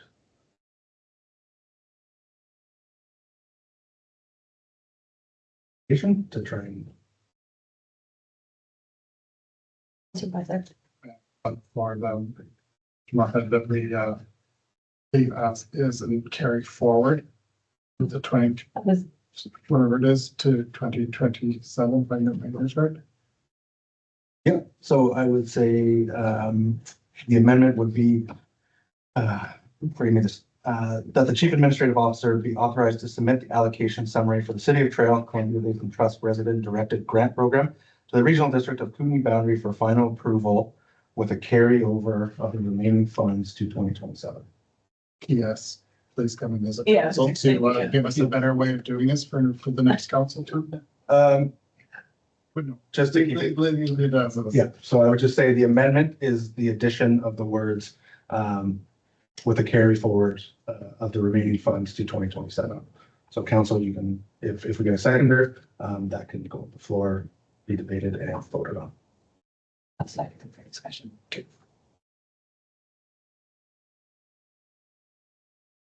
okay. We have a motion on the floor. It's been seconded. Are we ready for the vote? All those in favor of the motion? So I believe it was 5. Yes, Total, so, but, yes, it did carry. okay, So the amendment is approved. So now you would vote on the whole motion as amended, which would include the language that we just voted on. So that motion is moved and seconded, but it is as amended. So now there will be a vote on that.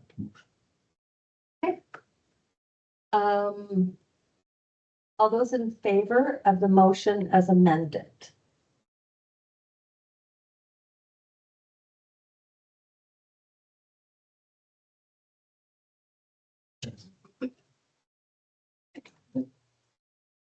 Very helpful, right?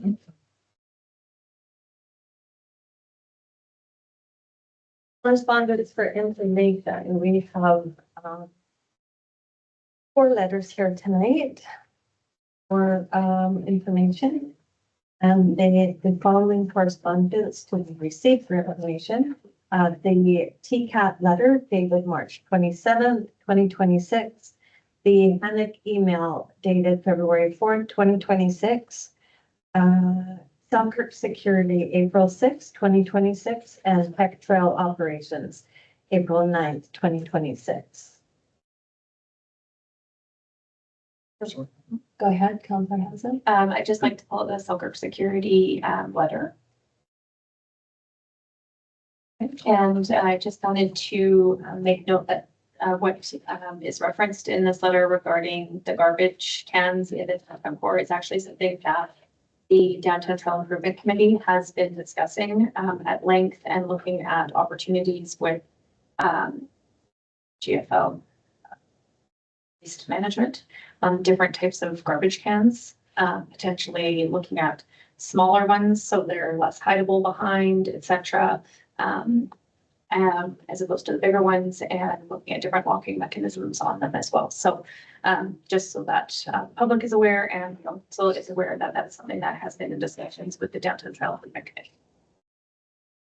Thank you. Councillor Butler, you had your hand up, or you were gonna talk about, No, I was just Okay. like to put on the table. sorry, go ahead, Councillor Yeah. Batchel. Thank you. Just through the chair, I used to have a question for staff. Are staff aware of the ongoing issues with unsecured commercial dumpsters in the downtown alleys? And do our current bylaws address that situation, or is this something that may require further review? Sure. Can't speak off the top of my head about any kind of bylaw that would speak to it, maybe about unsightly, stuff like that. However, through our contracts, services with career development services, they do spend a lot of time in the alleys through the downtown core trying to just clean up. And this is similar if, even an example, if somebody does leave their garbage out, an animal gets into it and it goes onto city property, not homeowners, then we would clean that up in a kind of similar way. So once it is out, and if the business isn't able to attend to it ourselves and it's some time, we would attend to it through our contracted services or public works. We also do sweep the alleys every Friday to try and reduce the kind of debris and mess within the alleys. Thank you. Just through the chair, I appreciate Mr. Carl bringing this forward. Any action pieces that we can look at to make our downtown better and improved is something that I would certainly be interested in taking action on. What would be what reply can we expect this gentleman to get? That is, are we looking at receiving information, but is there any action pieces we can put on this to address the concerns that I think are legitimate concerns that he brought forward as a downtown business owner? Thank you. Through the chair. Yeah, it is difficult. These are commercial waste bins that fall just within their own management contracts for each individual businesses or owners of buildings there. So we have limited control over that. And I would say to that, the DTIC is looking at this to try and rectify that issue. The city could wait to see what the recommendations that are coming over there and see how we could support that as a city. Thank you. Thank you. Okay. I did want to pull out the TCAT letter. There were some questions in there that I felt that I wanted to answer. But I do also want to acknowledge the work that the Trail Community Action Team does for our downtown area. Council does share the same concerns that she talks about in the letter around the increase of overdose deaths.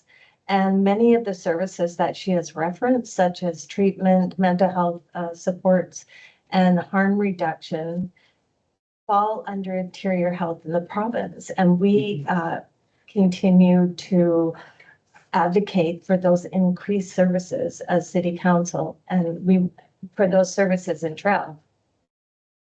There have been discussions around the regional treatment center, but there's been no formal commitment from the government, the provincial government. And we know that it's at the provincial level at this time because it did go through UBCM and it was moved on at that point. So we do continue to talk about it. Every chance that we get, we bring it up with the ministers that are involved. And yes, housing does remain a priority. And we're constantly working, I shouldn't say constantly, when we can, we're working with BC Housing and the partners to move projects forward. But it's going to be a lot more difficult this time now that the funding cuts that the provincial government has put in place. And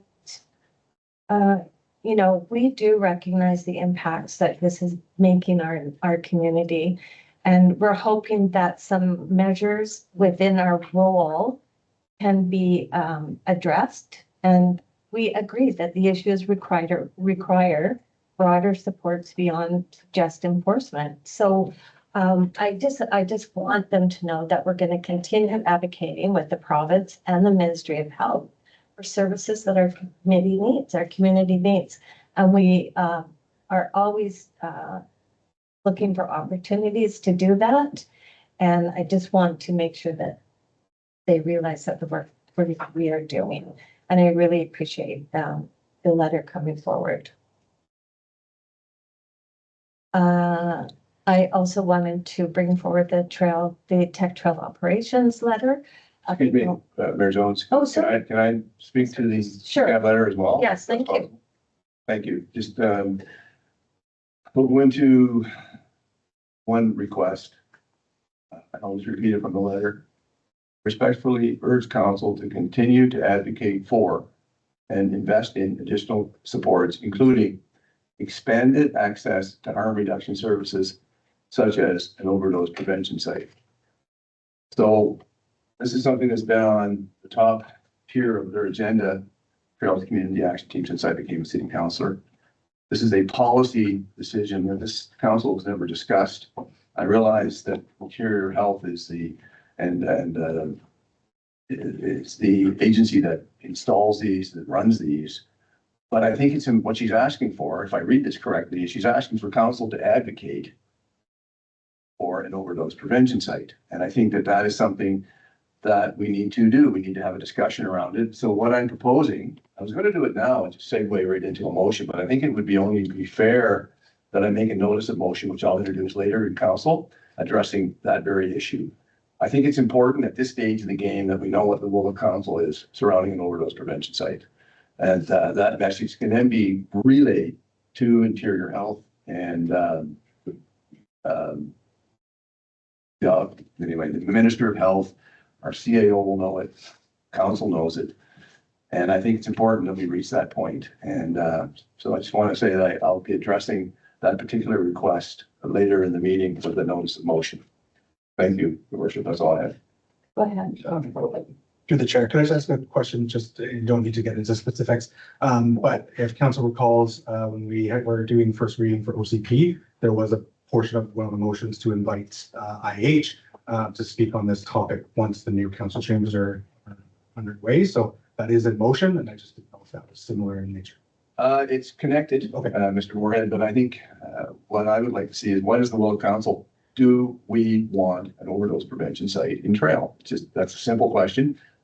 I don't know the answer. I have my opinions on it, but I think collectively the will of council needs to be addressed so that we can reply to this fairly and transparently.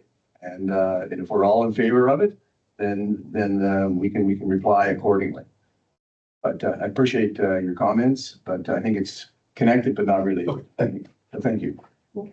Thank you. Go ahead, Councillor Hanson. Thank you, Mayor Jones. And in regards to actually one of these questions and then your response, but you had mentioned about the motion that was forwarded to the AKBLG and then for the UBCM regarding between Trail, Castlegar, and Nelson regarding a regional treatment center in the Kootenays.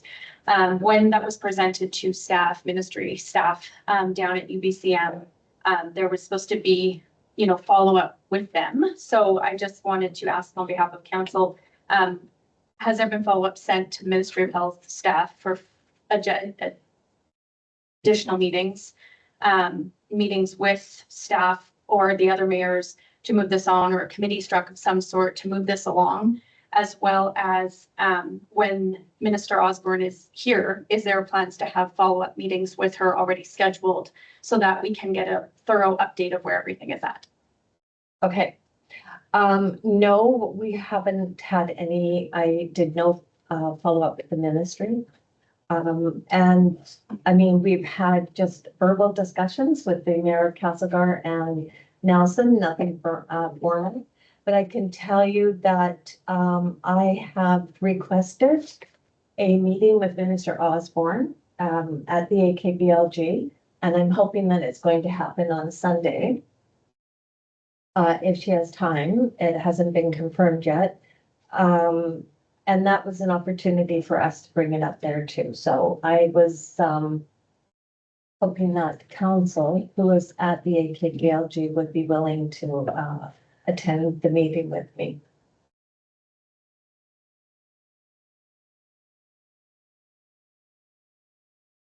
Any questions? Councillor Cashel, I do remember a time that we had that meeting with Interior Health and they were talking about the overdose prevention site. One point of order, Mayor Jones, that was a closed meeting. Well, it's not anymore though. We were in discussions, we were waiting for them to come back with a location. We were having a discussion about And we're it. not talking. My impression, yeah, well, Councilor Benson. Again, through the chair, just. No, it's okay. Just disappointing, just. I get it, I get that they're doing their advocacy piece, but I don't know what more we can do other than just like scream at the top of our lungs. I'm almost at the point of like, the motion going to UBCM, is there any really point to be putting these resolutions forward if we haven't even like heard anything? And we're going to AKBLG where we're gonna sit through hours of the same thing of things to vote to go to UBCM just to go to nowhere. It's really disappointing and I get really tired of saying, oh, we have a motion that was approved at UBCM. It says it just sounds empty now. So I'm almost just assuming that it's not going to happen. So is that fair to assume? Well, it has been a while, that's for sure. My point of the replying to the letter was to answer some of her questions and to recognize that the work that we have done as council. And, I feel like we're going to have to continue to do that work, whatever it looks like out there. I don't see this going away for a very long time. I mean, tomorrow we're celebrating 10-year anniversary of the provincial emergency, Not celebrating. not celebrating, recognizing the provincial emergency. It's just like, I hope that this is going to the level of government, so that is responsible for this. Councilor Martin talked about the resolution, but it'll go wherever about the downloading of, and this is like a prime example where, we're the ones that these advocacy groups see in the grocery store, so we're the ones that it's exhausting. It's really, So I hope that as part of your reply to the letter to please also send this to MLA Morissette.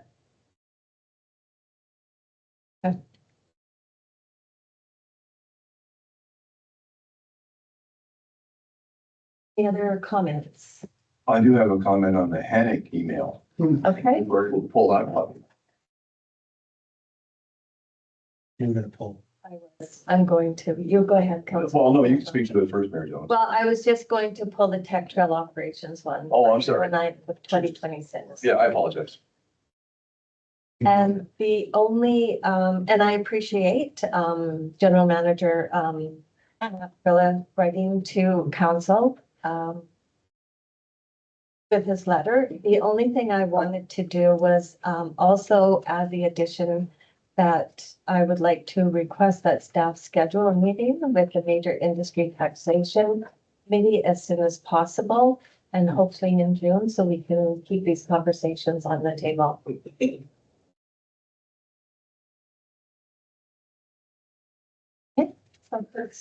Or sorry, Hannick email, sorry. Yeah, thank you, Mayor Jones. Mr. Hannick's been on this mission again since I became a counselor, looking to near crosswalk lights at the Colombo Lodge.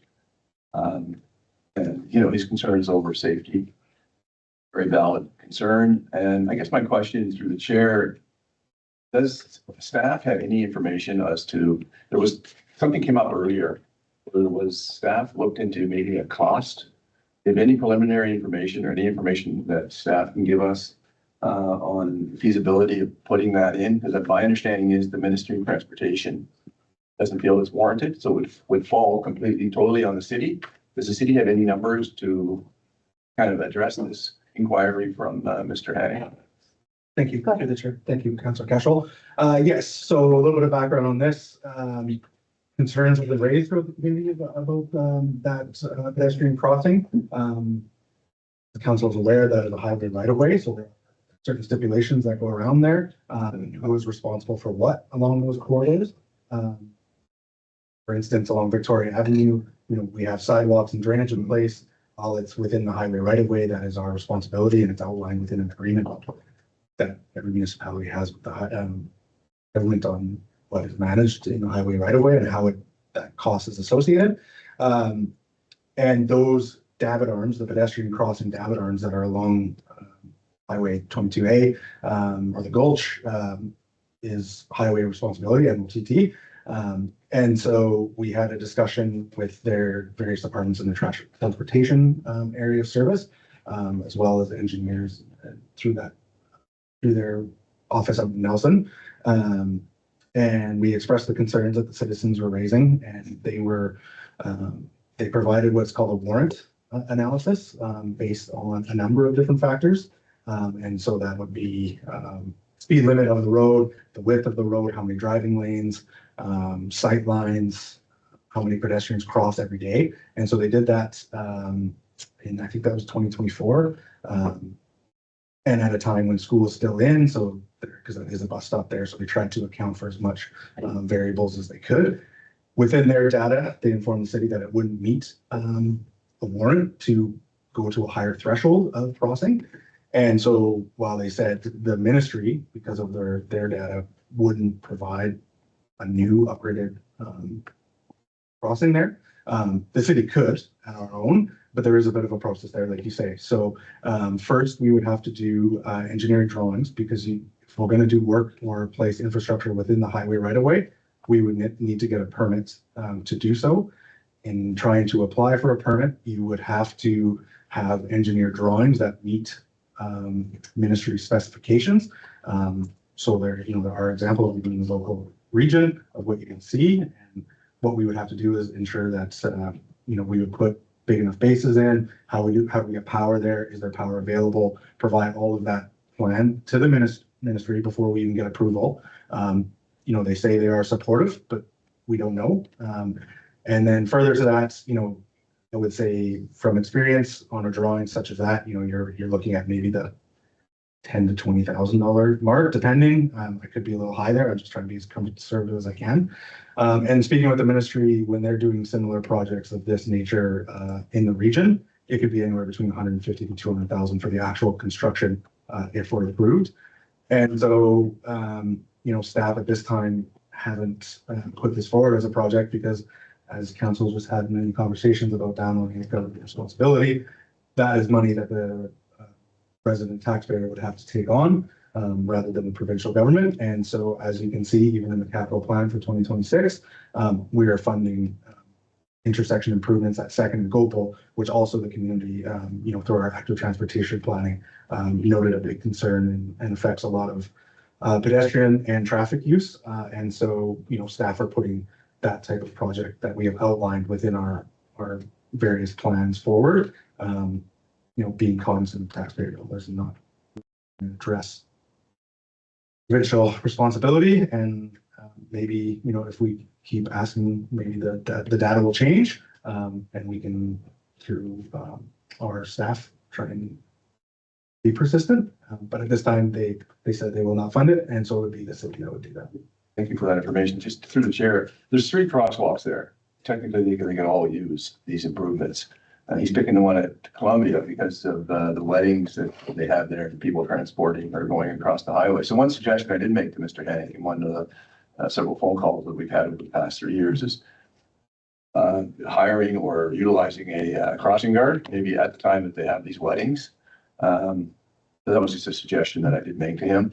He's asking for a motion to be brought forward. I think your information is very helpful. I appreciate it. I'm not going to bring that motion forward, and I'll leave that up to council to decide if they want to, because I agree right now, looking at the kind of monies involved, I don't think it's something that I'm comfortable bringing forward at this particular point in time. So thank you for that information, Mr. Moorhead. Thank you. Okay, so the resolution before you is that the following correspondence and received for information. Is there a motion to receive this correspondence for information? Seconder, all those in favor? Thank you. Correspondence for action. The first one is Save Your Skin Foundation request to proclaim the Melanoma and Skin Cancer Awareness Month, and the proclamation request the Melanoma and Skin Cancer Awareness Month. So the resolution that the request from the Save Your Skin Foundation that City Council proclaimed May 1st to the 31st, 2026 as Melanoma and Skin Cancer Awareness Month in the City of Trail. Please, all those in favor?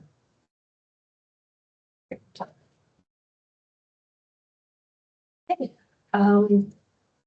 So my report is on March 25th, I attended the Columbia Basin Trust Board board meeting and did a presentation on behalf of the City of Trail. And this was an opportunity to highlight the work that we're doing in Trail, especially as we celebrate our 125th anniversary.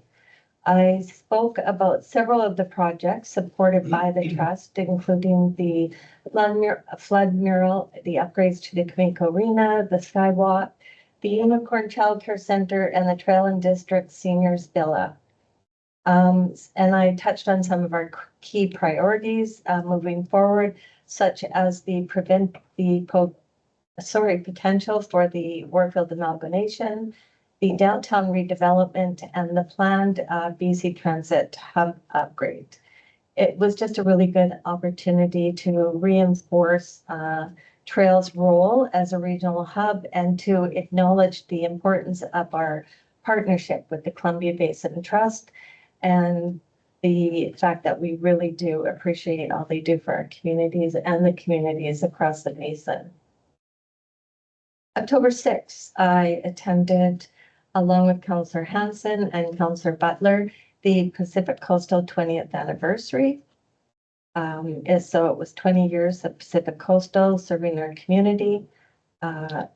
And it was as well attended by the Chamber of Commerce, who presented the Pacific Coastal team, the Senior Marketing and Product Development Manager, Gustavo Zorzi, and the Pricing and Revenue Analysis for Pacific Coastal was Jazz Kaywal, and they were presented with the BC Games plaque, recognizing their sponsorship and involvement with the BC Winter Games. So it's so important to have this dedicated air service in our community, connecting people to healthcare, business opportunities, and tourism. April 7th, along with council, I attended the Ready Grant submissions from community members, community organizations, and nonprofits. April 8th, I had the opportunity to be a part of a roundtable discussion with Minister Christy Boyle, the Minister of Housing and Municipal Affairs, and our MLA Steve Morissette, the City of Trail, the City of Roslyn, Village of Montrose, and the Village of Warfield, the Village of Slocan, and the City of Castlegar were all part of the roundtable discussions. And it was just an informal discussion about what's happening in our communities and also local concerns. And it was a good opportunity to tell the province what's actually happening on the ground in our communities. There was a discussion about the need for more housing opportunities, especially in rural areas. The infrastructure needs, connectivity was a really important conversation for the community of Slocan. It was just a really good chance for our smaller communities to build those kind of relationships and know that we're all facing the same challenges. So in June, the Provincial Finance Committee is coming to Castlegar, and I've applied to do a presentation. And I wanted to bring the resolution that Councillor Hanson had put forward about more funding for the smaller communities. dealing with encampments and policing and the ambulance cost, and also about the regional healthcare resolution that Day Trail, Castlegar and Nelson put forward. So that's an opportunity that we have to present before the Provincial Finance Committee, and I'll let council know if I actually get accepted to do that, if there's, a space for me. So this weekend at the AKBLG, as I had said before, I've requested some time with the Minister of Health, Josie Osborne, to talk about more support for mental health and addiction, to talk about the need for complex housing in our area that has wraparound services. And if this opportunity does happen, I will let council know so that they can be part of the conversation. And as soon as I know, I'll let you know. Most of the time, this last couple of weeks has been spent working with Councillor Butler on finalizing the Association of Kootenay Boundary Local Government Convention. And we're just really excited to be showing up the City of Trail. But we also have some great workshops too, and presentations that are going to provide really good information that can be taken back to all the communities that are attending, and they'll be able to share with their council members. So yes, also I want to acknowledge that tomorrow is the anniversary of the provincial health crisis on toxic drugs, and it's been 10 years since this was declared, and over 16,000 deaths across the province have occurred because of this crisis, and it continues with no answers. And there is a memorial service tomorrow at 2:00 down by the walking bridge. And that's my report. Any questions or comments on that? Thank you. So we have some bylaws for consideration. This is a bylaw to rezone 3 properties located on Randall Road to allow a principal self-storage use while retaining existing permitted principal uses on site. And the resolution is that the zoning amendment bylaw number 2975 be read first and second time. First and second, all those in favor? Thank you, that was carried. Mr. Cashel, you had a motion? I do. I have it prepared here for Ms. Mancini. Convenience. Thank you, Mayor Jones. My notice of motion is that council discuss and determine whether it supports the establishment of an overdose prevention site, either at a fixed location or as a mobile overdose prevention service in the City of Trail. Thank you. That's my notice of motion. Thank you, Councillor. So our next meeting is April 27th, 2026 for the Committee of the Whole meeting, followed by the regular council meeting at 6 p.m. held in the council committee room and or chambers at 1394 Pine Avenue, Trail BC, or via Teams live meeting.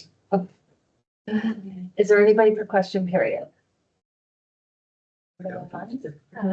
Yes, we do. Oh, I was thought you were getting up to here. We do have one attending online and the hand is raised. So I will allow some audio there.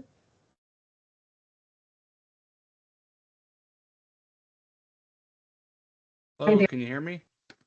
Can hear you. If you could just state please and your community of residents. My name is Joel Monahan, 607 Isabella Crescent and Trail. I missed the last couple of meetings. Maybe it was discussed there, but why are we on Teams now as opposed to Zoom?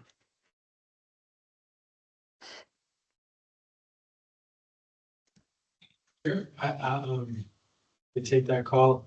We've been able to make improvements to both the committee room and our new revised council chambers. And we've brought that up to the new standard of Teams, which should help us integrate with the rest of our IT systems here at the City of Trail. Okay, I'm part of CMA, the Carpenters Union, our locals in Castlegar. We did try switching to Teams and we found it a struggle. Our members struggled to connect, and the the people that are not so tech savvy were not able to participate or connect via Teams. We ended up switching back to Zoom, even though we had to pay a little bit extra for that. So just thought I'd throw that out there. And then I also had a little bit I wanted to add about that overdose prevention site. Working in the trades, I kind of see that on a daily basis, the drug use, and I work with people that are currently in active addiction, as well as people that have gotten through or working through that and are now in like being sober. I mentioned 69% of the deaths are in private residence. I kind of struggle to see an overdose prevention site helping that. I don't see a tradesperson going downtown somewhere to a prevention site to use. It's going to continue to be in their private residence. I think maybe a treatment center or more access to treatment centers ideally would be a lot more effective in the long run. Through our union, we have free access to construction industry rehab plan, which does have access to a treatment center, but the beds are full and they're limited. So if there was some way to build a treatment center or to get more access to it, that would be way more effective, in my opinion. I'll just jump in, Joel. It's Mayor Jones speaking, and I just want to say I agree. It's not the answer, but I think the idea with an overdose prevention site and harm reduction tools is to help people get to the detox and the rehab, because if they don't have those kind of tools to keep them alive, they're not going to be alive long enough to get into the detox or the rehab centers. So that's the goal. And I actually just heard that the detox in Castlegar, which was open for 5 days, like you could go in and detox now, they've extended it to a 3-week stay. So, which is very, very helpful, because the longer they're in the detox, you know, the better off they will be going into rehab and the better chance that they have getting into rehab.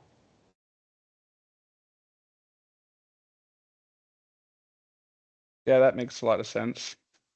It's a very tough subject for sure. And it really is, especially for the trades section of this, because there is a lot of trades that are, you know, struggling with addiction and using on the work site. So there's a lot of programs out there through the employer and through the province to get some help with that. And I don't know completely what your union's doing to help with that, but it sounds like you guys are doing a lot of work with that. Yeah, we've got access to the block zone. We've got all sorts of training and access to that construction industry rehab plan. So And that kind of training is really important. thank you. Thank you for your comments tonight.